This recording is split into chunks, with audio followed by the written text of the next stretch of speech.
hadis-hadis yang diputuskan oleh Hakim dalam Al-Mustadrak itu hadis memang banyak yang bagus. Asalnya kita kena faham tentang mustadrak itu apa maknanya. Mustadrak adalah nama jenis kitab hadis. Kitab mustadrak ditulis berpandukan kitab-kitab tertentu. Macam mustadrak Hakim itu asasnya ialah kitab Sahih Bukhari dan Muslim, itu asasnya. Jadi mengikut dia ada banyak lagi hadis yang tidak dikemukakan oleh Bukhari dalam kitab masing-masing, tetapi menepati syarat mereka berdua. Jadi kalau kita kemukakan hadis-hadis itu, jadi akan nampak lebih banyaklah hadis yang menepati syarat Bukhari Muslim itu. Yakni hadis yang kesahihannya, taraf sahihnya tinggi. Itu sebenarnya banyak, bukan sekadar yang ada dalam Bukhari Muslim yang kita tengok tu saja. Itu maksud dia. Dia nak ceritanya banyak lagi. Bukhari Muslim pun tidak mendakwa kata dia telah mengumpulkan semua hadis sahih yang tinggi tarafnya setakat itu saja. Dia pun tidak mendakwa begitu. Bahkan dia sebut banyak lagi yang lain ada. Cuma itu yang dipilih, sekadar yang dipilih olehnya untuk memenuhi bab-bab yang telah dibuat. Sekadar itu saja. Jadi Hakim tulis itu asasnya. Kitab-kitab yang cuba mengumpulkan hadis-hadis yang memenuhi syarat pengarang-pengarang tertentu, kitab itu dipanggil mustadrak. Kalau mustadrak Hakim itu al-mustadrak ala sahihain, untuk Bukhari dan Muslim, yang memenuhi syarat Bukhari dan Muslim. Tetapi baguslah, usaha dia tu bagus, banyak daripadanya memang betul, tetapi banyak juga daripadanya itu tidak tepat.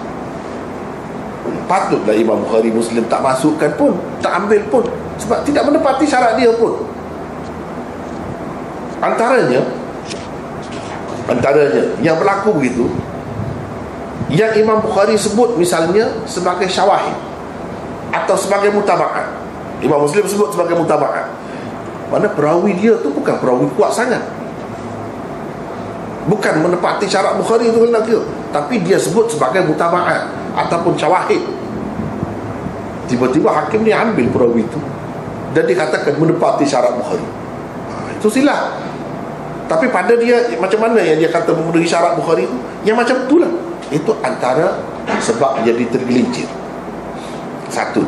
Yang kedua, memang tidak menepati syarat Bukhari Muslim pun. Perawi itu tak ada dalam Bukhari, tak ada dalam Muslim pun, ada juga di dalam. Tiba-tiba dia kata ini menepati syarat Bukhari dan Muslim. Setengah-setengah ulama mengatakan sebenarnya dia dalam proses nak menapis beberapa kali lagi kitab itu, dia tak sempat. Setengah ulama berkata begitu. Sebab itu kita tengok banyak yang tak tepat tu. Sebenarnya dia dalam proses nak menapis lagi kitab itu, tapi dia tak sempat. Satu. Setengah ulama ada pula yang mengatakan sebenarnya dia ada agenda dia sendiri, dia ni Syiah, kata. Sebab itu banyak yang cerita-cerita Syiah tu masuk. Dia ni ada penyakit itu, kata dia. Kalau kita tak kata dia ni Rafidah pun, dia mutasyayyi'. Setengah ulama kata jadi kita sikap kitanya macam mana, tengok. Satu, kalau betul menepati syarat Bukhari dan Muslim, terima. Kalau tak betul dan menyokong pendapat dia tu orang sudah orang sudah kata dia tu Syiah, kita tak boleh pakai lewat itu. Itu jalan selamat. Yang ketiga, ulama-ulama kita kata kita tak boleh baca kitab mustadrak itu semata-mata. Bahkan kitab mustadrak yang ada sekarang ni, yang dicetak tu, dia dicetak bersama dengan Talkhisul Mustadrak yang ditulis oleh Imam Zahabi. Imam Zahabi sudah tapis. Jadi banyak daripadanya yang tidak menepati syarat Bukhari dan Muslim disebutkan oleh Imam Zahabi. Yang tidak diiktiraf, tidak diakui oleh Imam Zahabi, atau Imam Zahabi komen, kita tak boleh pakai. Kita tak boleh kata itu menepati syarat Bukhari dan Muslim. Tetapi mana-mana yang diakui, disahkan oleh Imam Zahabi bahawa betul seperti katanya itu, maka boleh terima. Itu langkah yang ketiga. Tetapi berdasarkan kajian ulama-ulama hadis, banyak lagi sebenarnya yang Imam Zahabi iktiraf tu, ya, dia kata betul seperti dia kata, sebenarnya tak betul. Maknanya usaha untuk menapis benda-benda macam ni kena berjalan berterusan. Bagi saya tidak kata bila Imam Zahabi sahkan itu semua selesai. Tidak.